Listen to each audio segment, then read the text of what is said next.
everyone. Thank you for joining us for another episode of That Solo Life, the podcast for PR pros and marketers who work for themselves. I am one of those people. My name is Michelle Kane, and I am with Voice Matters. I am here as ever with my wonderful co-host, Karen Swim. She is the glue that keeps us all together at Solo PR Pro. How are you today, Karen? Glue had lost a little bit of her stickiness, but I'm good. It's okay. The humidity will help.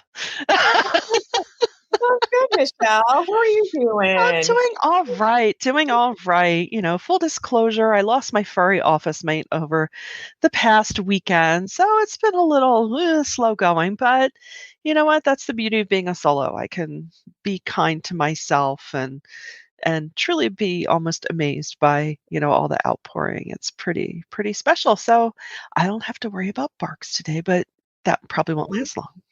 And I But mean, I'll tell you, I am going to miss our podcast buddy as, maybe not as much as Michelle because I didn't have him every day, but I miss him and I'm really sad. So we thank are you. paying tribute to our not so silent podcast partner. So, much like finding a new dog will be making sure it's a good fit, today we're going to talk about, is that business prospect a good fit? When a new client comes knocking, or if you spy an opportunity, your Yeah. first instinct may be to just run headlong in and just be like, yes, new business. This is great. I'm going to sign you. And then maybe at that first meeting or a weekend, you think, oh, what did I do? So Yeah. today we're going to talk about maybe how to slow your roll, be purposeful because you are in this business and have your own business, to have joy in the work you do. And that also depends on who you are working with. I love that. And I just read this week, and gosh, I'm gonna apologize because I don't remember who said it, but they talked about maybe it could have been Michael Smart. And maybe I'm just like, so two of the people that I've read things from this week, among the two people that I've read things that are very, very smart people, are Michael Smart and David Fields. I don't know if it was one of the two, but I just want to mention their names just in case it was, because I don't ever want to take someone's words and not give credit. But Right. some smart person this week said that interviewing clients should really be an interview, that you shouldn't be trying to sell them on hiring you. They should be the ones that you're so in demand that they're begging to work with you. I I love like that. that mental flip, because I think that if you go into the situation feeling like you have to make this sell, it can make you miss things. And Mhm. I'm going to, in our personal lives, if you've been married a long time, you may not remember this. So I'm going from memory too. But when you're dating, you don't just meet someone and decide that you have to convince them to marry you.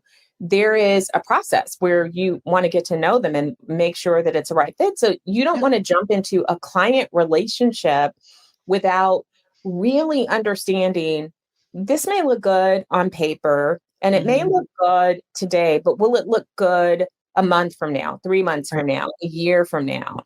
Right. And and it has a lot to do with, work styles, expectations, just really a good fit. I love that mental flip. I mean, even if you're just starting out and you have a fairly empty book of work, just that mental flip alone, I think, gives you a different energy and they have a different perception of you. Plus, I Yeah. think they may feel like, oh, this person's really got it together, and even more so than we already do, because we do. Yeah. But, and I think that'll help you because I know, hey, I've been guilty of it in the past, of where you're just kind of making mental notes as the conversations go on of, "Oh, that doesn't sound so great, but I can muscle through that," Yeah. or, "Oh, I'll deal with that when it comes up," kind of thing, and, that's not an ideal way to Yeah. go And into a business relationship. just this past week, one of our solos, and I won't share any of the details or the person's name, but one of the solos had previously come to our group about a new client, and they weren't on board it just yet. And Mhm. this person had some reservations and was asking for some advice to kind of work through it. Well, cue, cue the music. 3 months later, she fired them.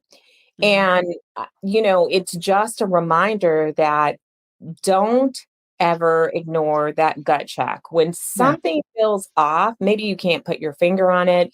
Maybe it's chemistry. And for me, I don't want to work with people that I don't like right. because that's not going to, I want the Ugh, work to not only be good, but by golly, I want to have a good time doing it. And yeah, there's enough business that I don't have to hold my nose and take somebody just to stash cash.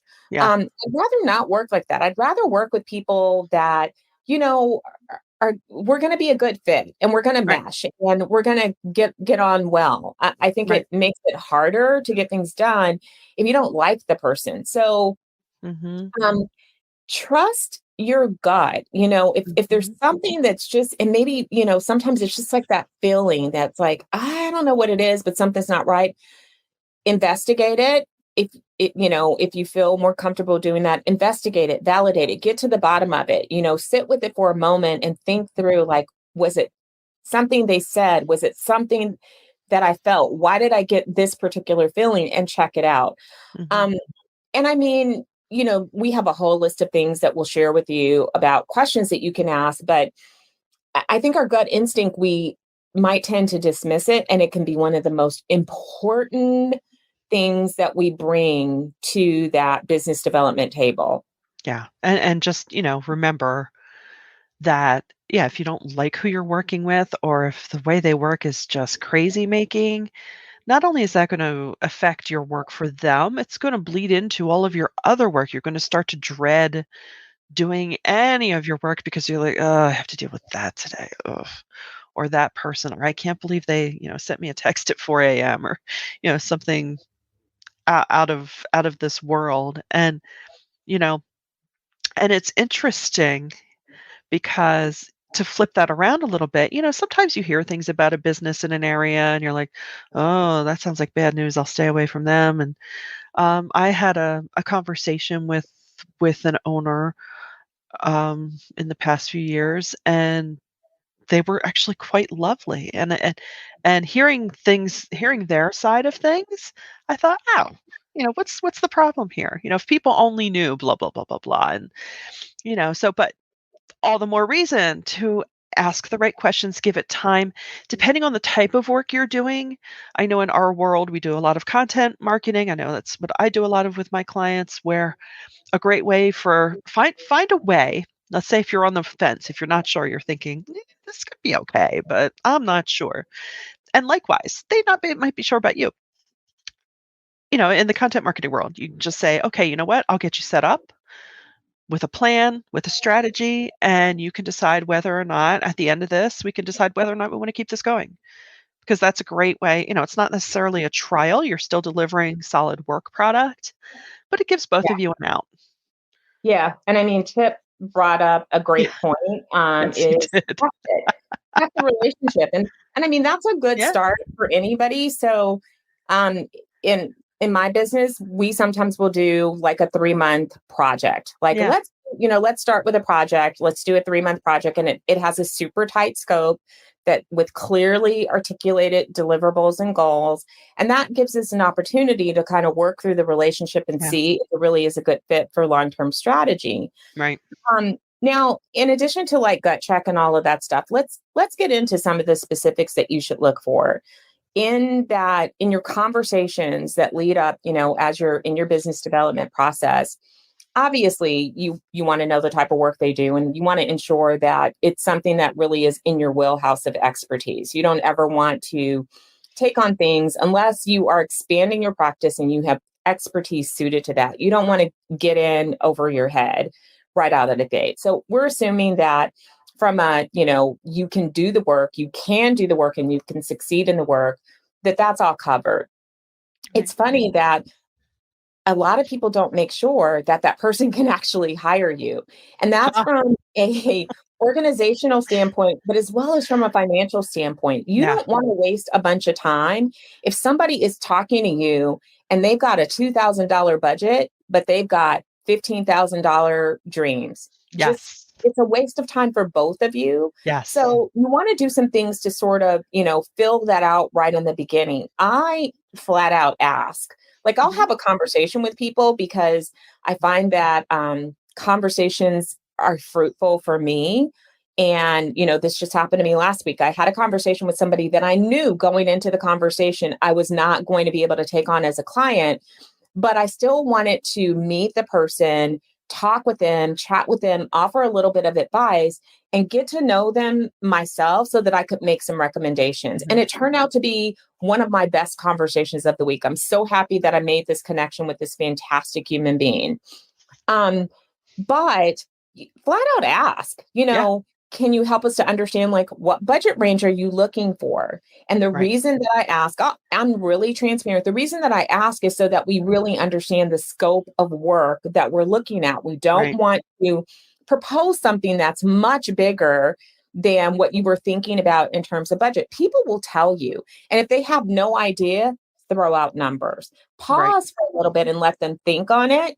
Don't just Mhm. jump right in and like answer. This is, good sales technique. You find out a lot by learning to be silent Mhm. and not interjecting. So just be silent, let them think on Mhm. it. And if it just is, they really and truly have no idea, throw out ranges Yeah. and they'll jump into a range.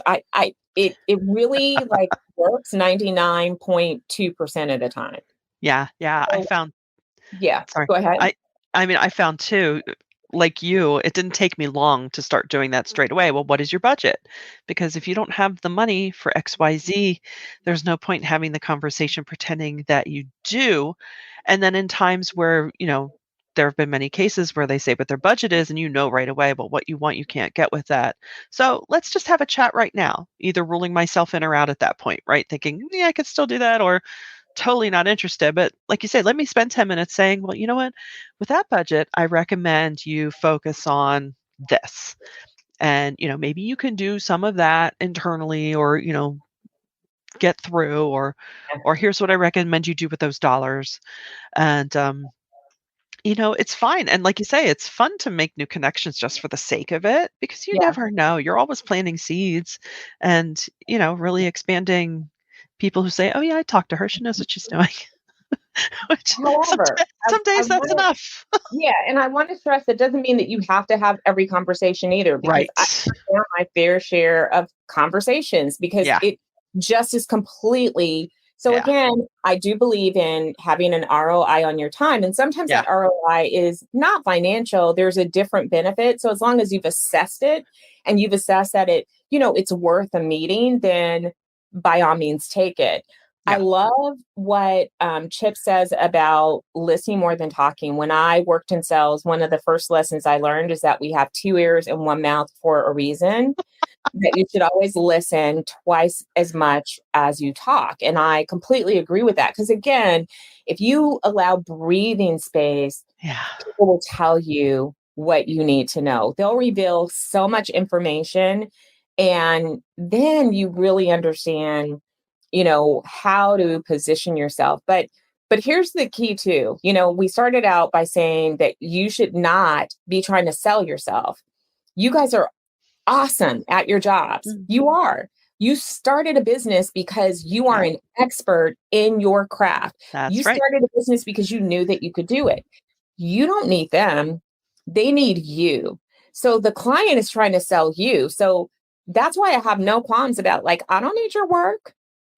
And even if I didn't have a single client on the book, I'm not needy. I don't need your work. You, Yeah. I'm Again, sorry, you can't afford me. And right. no, I mean, not in an arrogant way, of course, but No, but I'm and being usually silly today. But honestly, like you're not trying to force yourself upon them, I guess is what I'm saying. You're right. not trying to force anything. They Right. came to you because you have something of value that's a need for them. And Yeah. so that puts you in a position of being able to look at this from a business perspective and assess whether or not it's the right fit for you. And you don't have to take lower than budget. You don't have to accept work that you feel iffy about. You really honestly don't. I, I, I want to Yeah. just, I wish I could make you all signs. Like, Please don't do this to yourself. Do not undervalue yourself. Do not Stickers. undercharge. You are worth it. You are great at your job. I promise you are. We need selfie frames. Solo PR Pro selfie frames. Yeah. Develop that. No, it Or is you have to do interesting. that for us. And I found too, if it is a client, who or a prospect who has a very limited budget with high expectations, they're also gonna be the ones that tend to drive you nuts with every little thing. Like, Yeah. "What is that? Oh, how much is that?" It's like, just, Yeah. relax, because I am the professional. Let's just chill out." So and I love what you say. It brings me back to something that's kind of become my sort of personal mission statement in my work is I just wanna do good work with good people. That's it. Yeah. Good work with good people at the end of the day. And, if you use that as your guide, that does kind of help you say, well, I'm not just going to take any old thing that comes to my doorstep, or I'm not going to chase after things that maybe aren't a good fit for me. And, I think you know yourself well enough. I know recently an opportunity came to the top in my region, and, a couple of people were like, oh, aren't you going to go for that? I thought, no.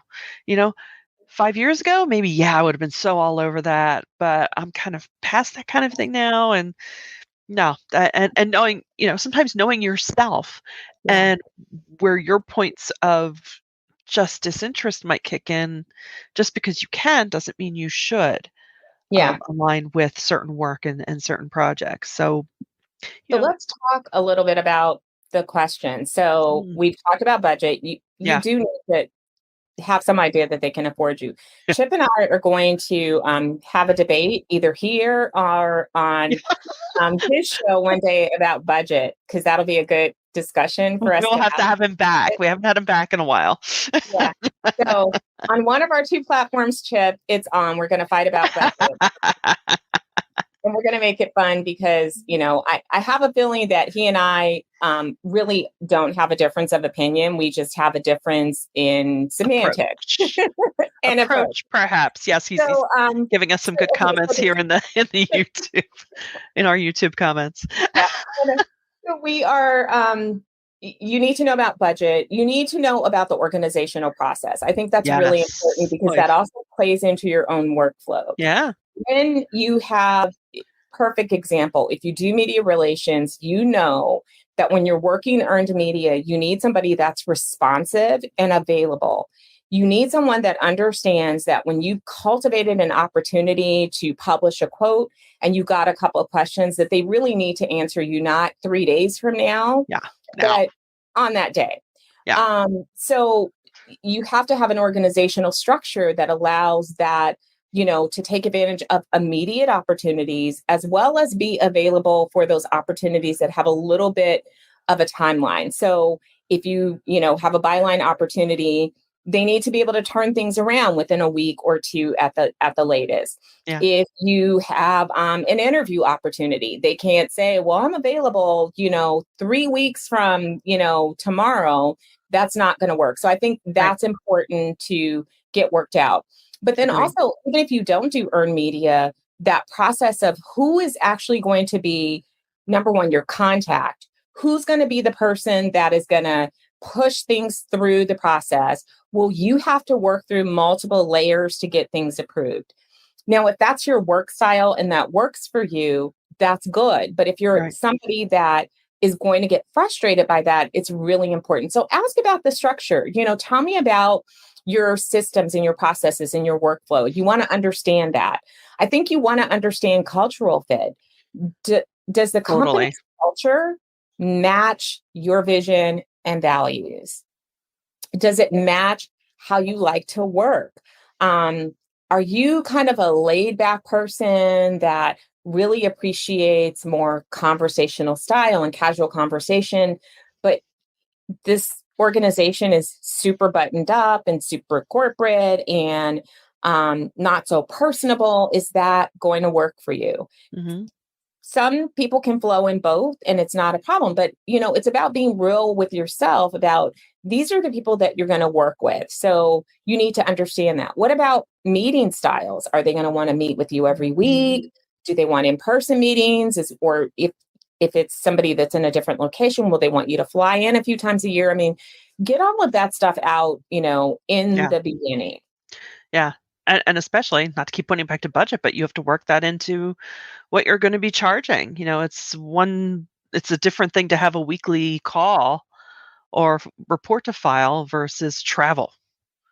So you and yeah, I think at the outset of any relationship, I mean, you can't foresee all surprises, but you definitely wanna make sure that you're covering all these bases. So it's important to ask these questions and have these conversations at the outset. And, as we all know, it's not just what's in the conversation that communicates with this prospect, it's the fact that you are thinking enough to have it. That Yeah. communicates on a different level with them, that they hopefully will appreciate that, if you want this work, that is. If you don't, that's okay too. Yeah. I mean, I also like to ask, about the person, Mhm. tell me, about, I'd love to hear how you came to the company, what drew you to the Yeah, company. Ask about, what their goals are, because yeah, again, that gives you some insight into their personality. It gives you some insight into, if they might be thinking of moving into a different position, which means you would need to develop deep relationships in this organization. I mean, yeah, just ask. It also, for me, I honestly, I joke a lot, but I honestly am very people oriented and I put people first. So I really do prize people over the yeah, transaction. yeah, And even when people change jobs or the account comes to an end, my relationships with the people outlives that. And right, that's just been the story of my career, because that's yeah, meaningful to me, because at the end of my life, it's not going to matter about a bunch of brands that I served, right, but it is going to matter if I, connected with people and made a difference for them and I showed up for them and had those human connections. So I really focus on that. But yeah, I think it's important. You're getting to know them and it gives you some mhm, insight into their personality. It will unlock how they like to work. yeah, Um, I think communication styles are something that, you need to find out about too. Are they somebody that's going to want to send a lot of emails? Are they mhm, going to want you on messaging apps? Are they somebody that's are they, a work after hours type person? Some mhm, people have a lot of clients like that, but right from the beginning, when you sort of set those boundaries and you can sort of tease that out, you can talk about your work styles. Here's what we right, do. We like to optimize your time so we don't do a lot of meetings. We'd rather spend your budget on getting actual work done. Um, yes, we don't work exactly, after hours unless there is, something that we're watching or monitoring or there's a crisis, obviously. But we will see everything in the morning and respond to it at that time. We're not available on weekends unless it's, of course, if it's right, a life-threatening emergency or something that really cannot wait, then you mhm, can always text us. I mean, and you can be very casual about that, even in the business development process, because you yeah, want them to understand you as yeah. well to make sure that you're the right team for them. That's true, because some may have an expectation of, "Oh, no, I want you to be on call," but I love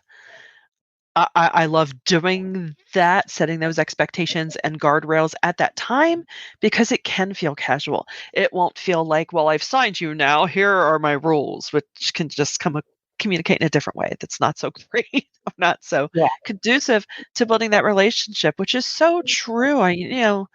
I've heard over the years and, in many different arenas, not just what we do of, don't get too attached. Don't get too attached to the people, but my goodness, that's what we're here for. I mean, if I'm working for you and your marketing, then I am your champion.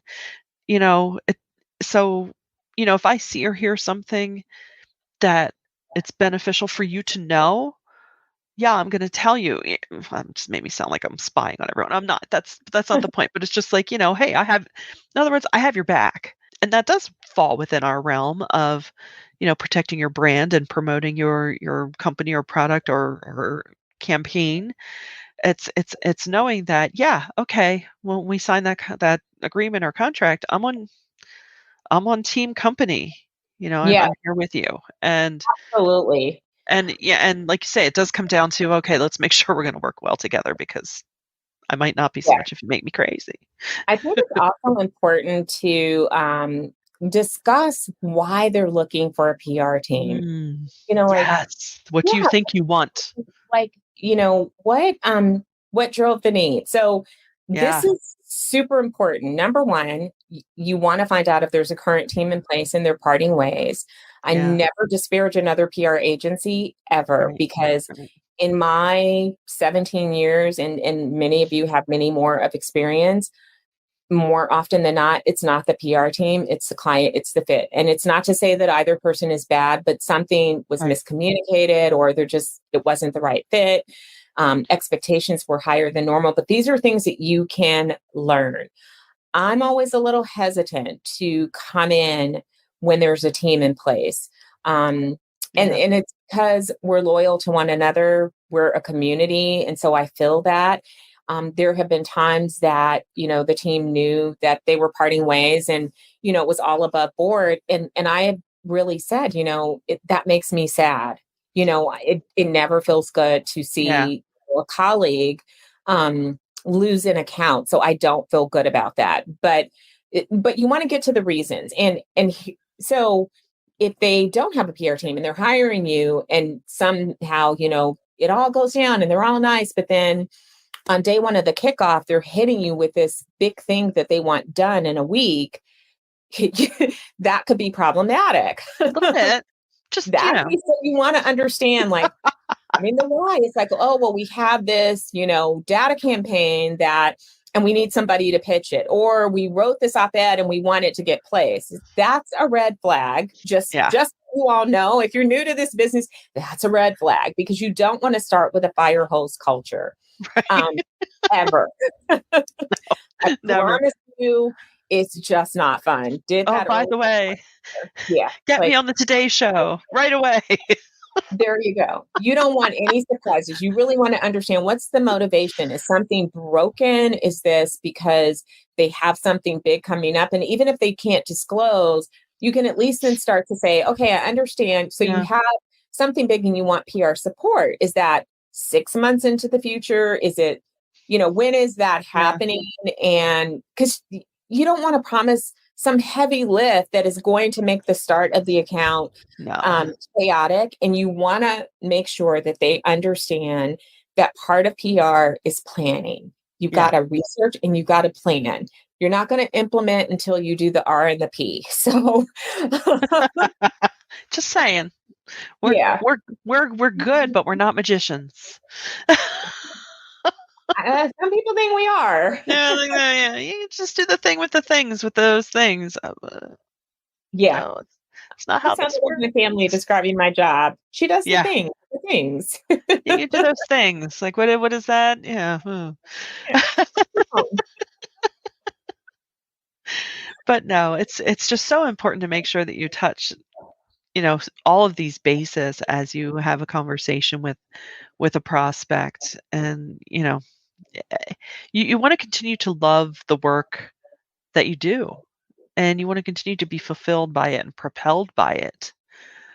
So, please don't think that you just have to take anything that comes along, or just pick something up just because. Y- it's just not, 9 times out of 10, it's just not going to end well. And it's mostly about you. We care about our solos out there, and our agency owners. We want to see everyone succeed. I'm with Karen. I believe a rising tide lifts all boats. There's enough to go around, and we have to help each other with the profession, so that, as a profession, that we are appreciated in the way that should be, or that we're viewed in a way that should be in a positive light. I know I've had cases where I've had conversations with someone and I flat out said, "Well, you don't need me. You have this good plan and you have someone inside that rocks at this, that, and the other. Um, you might have thought you wanted me for something else, but really you need this." Sometimes that's kind of fun, actually. Doesn't put anything in your bank account, puts things in your goodwill account though, so that's okay. And yeah, it's like, I'd be dishonest if I contrived something to take your money when, you've already really got something happening. So if you follow that path, that's great, but that's also on you to follow yeah, that path. I love that. Sometimes they just need that. For many years, we talked about Nordstrom's service and how they would recommend someone else to you. Yeah, And, I just remember really like having that resonate with me. And I think at our core, solos definitely are like that. We're helpful, yeah, but yep, it's a good, offer a solution even if you are not the solution. And absolutely. I've certainly told people like, hey, I think that you would be better off using that budget on content marketing or using Exactly. that budget to hire an internal person. Yeah, Here's what you should think about doing. If you yeah, need some help and you need some recommendations, or you want us to look at a job description, we're happy to help, or reach out to our network. We're happy to help in that way. yeah, That's a good feeling. And as Michelle said, it doesn't put money in your bank account immediately, but what it does do is it affirms your integrity and your reputation as a solo PR pro and someone who yeah, truly does look out for the interest of the people you serve. yeah, And I think that that's equally as important. It's not always about, again, bringing in the business, it's about doing the right thing. The business will come in and the yeah. right business will come in. And I think that we probably have said this before. It feels like I say this almost every day, but I know that we can all suffer from, pesky imposter syndrome where Oh, somehow we feel like yes. we're not deserving or that we don't know enough as, Sally Sue, who is all over the place and seems like she's thriving. That's not true. You are great at what you do. And there are clients that are waiting to work with you. You may not Yes. know their names yet, but they're out there. So you do not have to accept anything that's less than valuable to you. And you deserve to work with people that are going to appreciate you and appreciate the value that you're bringing to their account. So, stand your ground in the nicest way possible, be firm with your own boundaries, and please do have those boundaries because you deserve it. You deserve a great business and you deserve to wake up every day, maybe some days a little more tired than others, but happy that you're Yeah, doing the work that you love with people that you actually enjoy. yeah. You know what? I can't top that, and I recommend to our listeners, take that little last bit that Karen just said. If you need to, listen to it every day because we all know, especially those of us who work in our home offices by ourselves, how easy it is to get in that little cycle of, "Oh, I haven't heard from so and so. Oh my gosh, do I suck? I don't know." So, I will also queue up this episode of Days That I Need It. You get in your own head. So, get out of your own head, solos. Go out there, and you know what? Let's make a new contact this week. Let's do a little challenge. Make a new contact, even if it's just a get to know you conversation, if you need some practice with this, and see where it leads. So, we hope this has been of value to you today, and we are so grateful that you tune in. And we look forward to seeing you next time on That Solo Life.